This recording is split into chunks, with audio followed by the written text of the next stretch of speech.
Welcome back, guys. In this video I'm going to show you how to download Facebook story on your iPhone or Android phone. So first thing first, open the Facebook and the profile that you need to. Then copy link of that profile. Then go to Safari and in the search bar typing download Facebook story and click on the search button right here. Then scroll down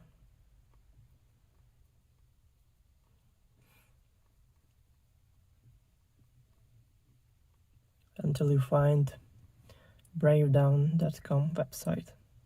So click on that, then scroll down a little bit until you find enter your URL. So click on that, then paste the link and click download. So after that you'll see completed successfully. So scroll down and now you see first story and second story. So you can choose resolution and download that story or photo. So thank you for watching, hope you enjoy.